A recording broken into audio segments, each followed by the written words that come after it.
says, "Remember now thy Creator in the days of thy youth, while the evil days come not, nor the years draw nigh, when thou shalt say, I have no pleasure in them. Remember now thy Creator in the days of thy youth." Whether or not a man or a woman believes in God, whether or not they believe that God made the heavens and the earth and all that is therein, and created man in His own image and in His own likeness made He them, whether they believe that God put Adam and Eve in the garden, rescued them from the deception of the devil, set before them the sacrifice, spoke of the ultimate sacrifice that would one day come. Whether they believe or not, it is true. And whether they believe or not, the same Lord that created them, the same God that formed them out of the dust of the earth, remembers them. This morning, if you are a believer in Jesus Christ, you are aware of what Jesus said when He ate with His disciples on the last night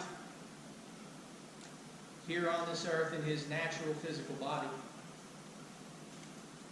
He broke the bread and took the wine, and He said, "This do in remembrance of me." This do in remembrance of me. And Paul went on to say, as often as you do this, you do show the Lord's death until He comes. We are grateful this morning as believers in Jesus Christ that we know the hope, the peace, and the joy that God provides to us through His Son, Jesus Christ. We are grateful that we know the hope, the joy, the peace, the happiness that comes from knowing that this is not all there is. And we're grateful. We are. And there are many out there who do not know the Lord, and we are called by God to go and be a light in a dark world and to be a witness to those people who do not know Him. I want to ask you a question this morning. How in the world are we going to lead them to the Creator, the one who formed them and who loves them? God so loved the world that He gave His only begotten Son. He didn't stop loving us after we sinned. We saw His love on full display when we did.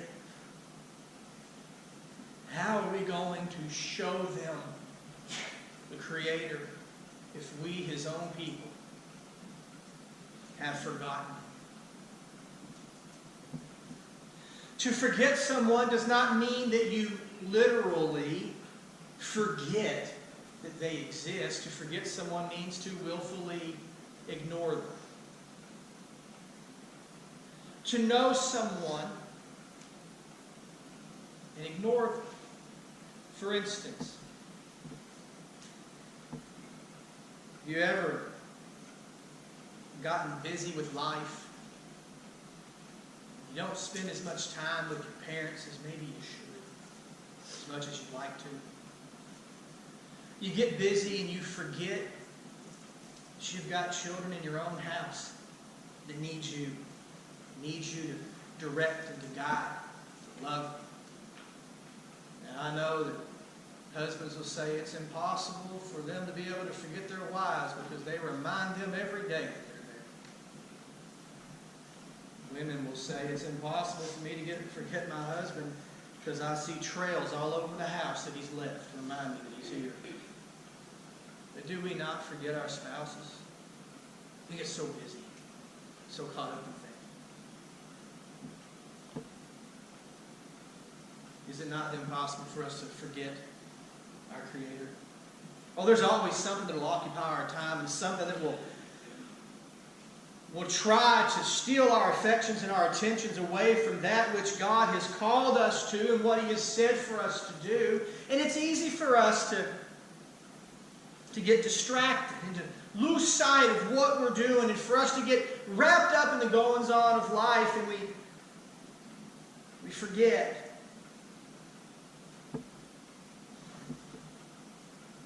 I want you to think back to when you were born again. Can you remember that? Can you remember back that far? Do you remember when you were born again? Do you remember when you came to truly, not saying a prayer, but when you truly felt the mercy and the grace of God, and you knew that your sins had been washed away, and that from this point forward the Lord was with you, He was not against you, and you knew the peace and the joy and the happiness and the hope that He brought when He came into your life? You remember that? That fire was kindled inside of you? That desire? Lord, I'll do anything you want me to do. I just want to share this hope, this peace that I have with as many people as I possibly can. And then life happens. Life does not go on hold because you have become born again. No. You still have all of the distractions, all of the troubles that come with life. And that's not the problem. The problem is not that we have problems. The problem is that we forget that the same God that saved us, the same Creator that made and redeemed us, is the same Creator that holds and keeps us throughout the rest of our life. We become self-sufficient, self-satisfied, self-absorbed. We think only of ourselves, and we find ourselves in trouble and wanting and in need, and we just don't know how we got in this position. It's as if we've forgotten everything we knew. You didn't forget it. You're just willfully ignoring it. See, it's not easy to be told that you can't have it your way. It's not easy to come to an understanding that I cannot just act and react however I feel naturally. That I need to go to the Word of God and find out how I should speak, how I should act, and how I should live. Anybody here this morning ever gotten in trouble with the Lord? Have you ever gotten in trouble with the Lord? Has the Lord ever been a parent to you? Has the Lord ever given you the cold shoulder? Has the Lord ever shook you up? Got you to thinking, oh my God, what have I done? Oh, I have messed up. Has the Lord ever let you go for a few days where you're wrestling with guilt and shame because you realize that your attitude, your mouth, your mind, your intentions, your affections have gotten a little wayward, and now the Lord is bringing you back? What's the first thing you do? When you feel that guilt and that conviction and you start to come back, oh, you quickly remember your Creator. And when the guilt and shame begins to fall on your shoulders and weigh you down, you return to the one who saved you and you say, oh God, I know I don't deserve to come and ask you to help me. I don't deserve to ask you to take this burden because I've brought this burden on myself. But God, I know that you love me, and I know that you care for me, and I know that you told me to cast all of my care upon you because you care for me. So Lord, I'm asking you, not because I deserve it, but because you said it, will you please take this burden from me? Oh, how quickly you remember that joy and that peace from your Creator.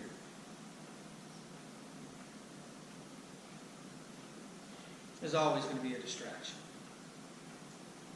There's always going to be something to try to take your affection away from the Lord. I wish I could tell you that when you come to the Lord, you'll never again have to wrestle with any desires that go contrary to the word of the Lord. That's not true. There'll always be a distraction.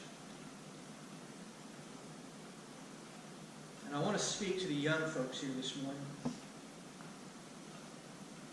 And those of you who are young at heart, I'm talking to you too. To you young folks, I want to be very, very candid with you. Determine now, while you are young, that you are going to put the Lord first. That you are going to honor the Lord with your life, everything that comes. Go ahead now and determine that you will not go the path of your parents, grandparents, aunts and uncles who have put everything ahead of the Lord. But you, this morning, right now, determine that you will put the Lord first.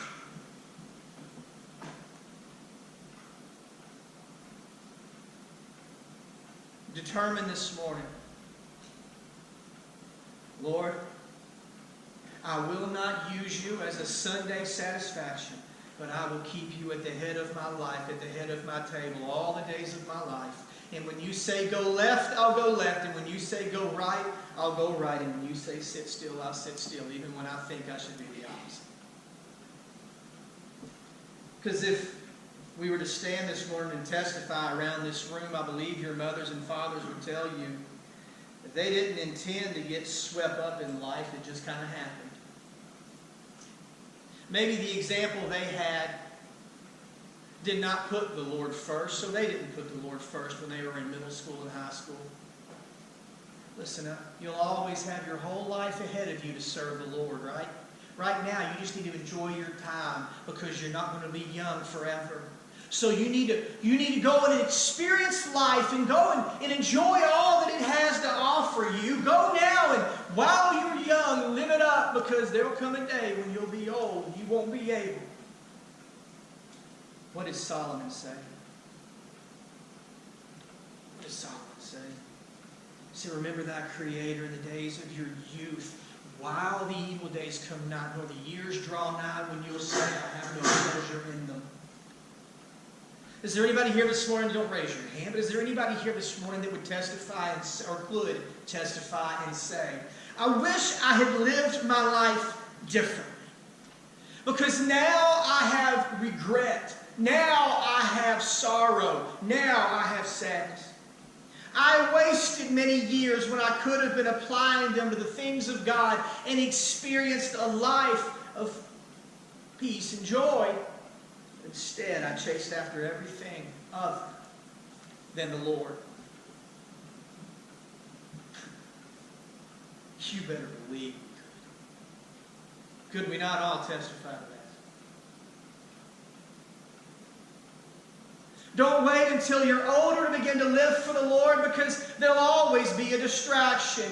Oh, I've got all of the events and such at high school. I have all of the things going on in middle school. I have all the sports, the academics, all the other stuff that fills my calendar and fills my schedule, and surely the Lord understands.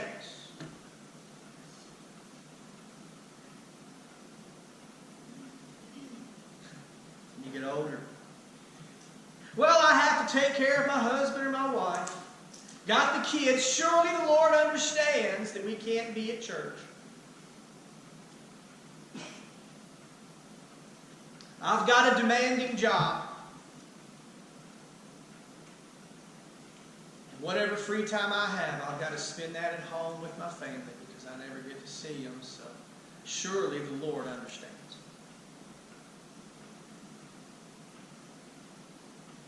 They're only young once. Got to make all the memories with them now that we can, because when we're old, we won't be able to go to the ball field or the theater or whatever it is, the concerts. I want to share something with you you may not know. The devil is a liar. There is no memory that you could ever make that is greater than the ones you're making right now. There is no impression more indelible than the one that you are leaving on your children this morning when you say there are 500,000 other things we could be doing this morning with our time that would satisfy our bodies, our flesh. But no, we're going to come and be in the presence of the Lord. I heard a man one time, his young son asked him, said, Dad, why can't we go and spend time with this relative tonight? He said, because tonight's Wednesday night and we go to church on Wednesday nights. We have Bible study.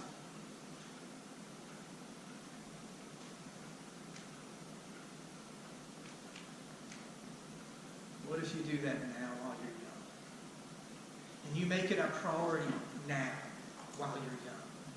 What if you determine now, while you are young, that I will live in the presence of the Lord? I will attend, I will be faithful, and I will raise my children to do likewise. I will seek out a spouse that has the same desire, the same heart for the Lord, the same passion. And we will raise our children in the fear and the admonition of the Lord, and we will be faithful to the house of God. I'm determining that now while I'm young. Because when I get older, I don't want to look back on a lifetime of regret. Oh, in the moment, in the present, does not sin seem so appealing in that moment? And sin will satisfy you for a season. When that season passes.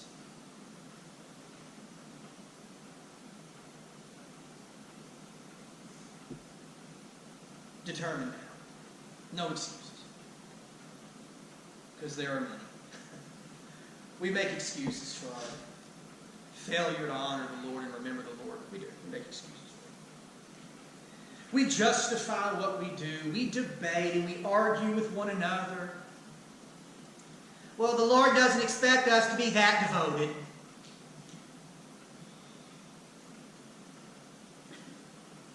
What? The Lord knows that I have things I've got to do. Yeah. So did Jesus. Couldn't he have done something other than go to the cross that day? Couldn't he have done 500,000 other things? But it was the will of the Father for him to do such. And what did he do? The will of the Father.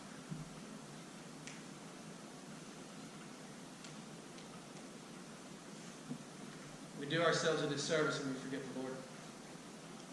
When we forget the commitment, when we forget the passion of Christ, when we forget His desire to love us and serve us and do for us what we could not do for ourselves, and then we live lives that do nothing but try to satisfy the very flesh that He died to kill. Don't forget your Creator. Don't forget that He made that flesh that you live in today, that He made it, that He knew it was sinful, that He would one day have to redeem you from that flesh that you currently live in, that body of yours, and give you a new body. Why then would you do everything you could to try to satisfy that body that is going to die?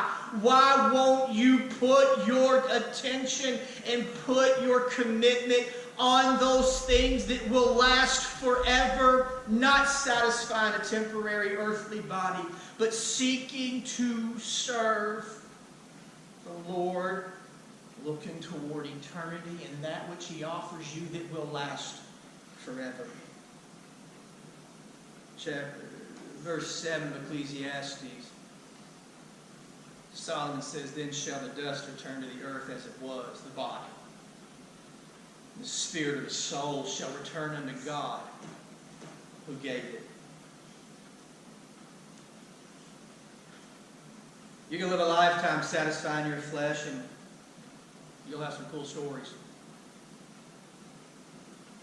You can fill up picture books full of memories. Your iCloud account can be so full of pictures of sunsets that you won't be able to squeeze a single file in there. You can invest all of your money in vacations and various other things to try to satisfy you. But when you breathe your last breath, all of that goes back to the dust from whence it came, and then you will stand before your Creator. You will give an account for your life. If you are a believer in Jesus Christ this morning, when you leave this earthly body, you will stand in the presence of your Creator, and He will say unto you, "Well done, thou good and faithful servant, enter into the joy of the Lord."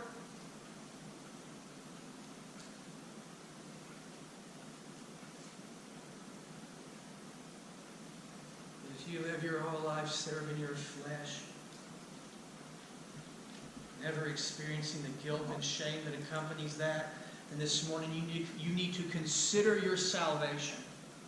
Because if you are not a born-again believer, when you leave this body and your soul is called up to your Creator, He will say, "Depart from me, you worker of iniquity. I never knew you." How did you work iniquity? I'm not that bad of a person. I'm not that bad of a guy or a gal. I don't do those awful things that those other people do. But if you have offended in one of the laws that God gave, then you have offended in them all. Therefore, we are all guilty. And when you stand before the Lord, you won't be able to tell a funny joke and get out of it. You won't be able to share a story of a vacation or some great triumph you had in high school. You will stand before the Lord and He will say unto you, "Depart."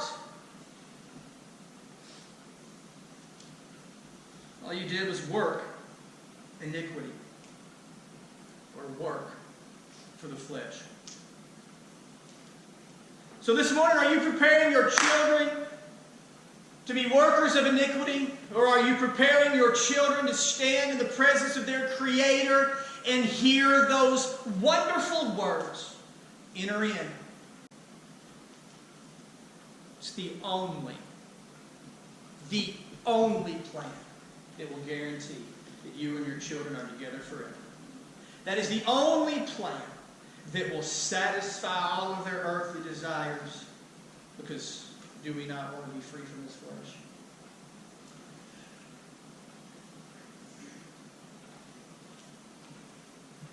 So I ask you this morning,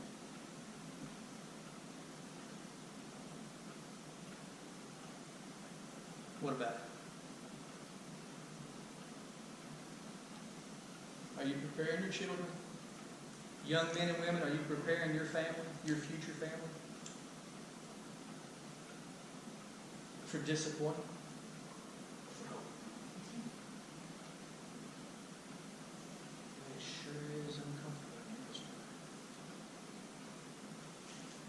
It's uncomfortable for me. I'm preaching to myself. I messed up for many years. I was mad, angry, and bitter.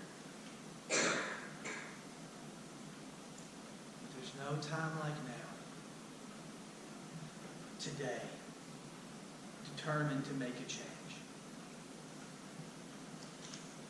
You don't have to like what I'm saying. You have to like me. Get past me. Look past me. Listen to what the Lord is saying. Remember your Creator in the days of your youth. Parents, consider your life today. Don't lead your children to feel the same regrets that you do. And I'm begging you this morning. I'm pleading with you. Listen. Listen to the Holy Spirit. Please listen. Listen to the Spirit of the Lord as He speaks to you this morning. And be honest. Don't put up a wall. Listen to Him. Listen to Him as He speaks to you and says, "You have forgotten me. This or this area of your life."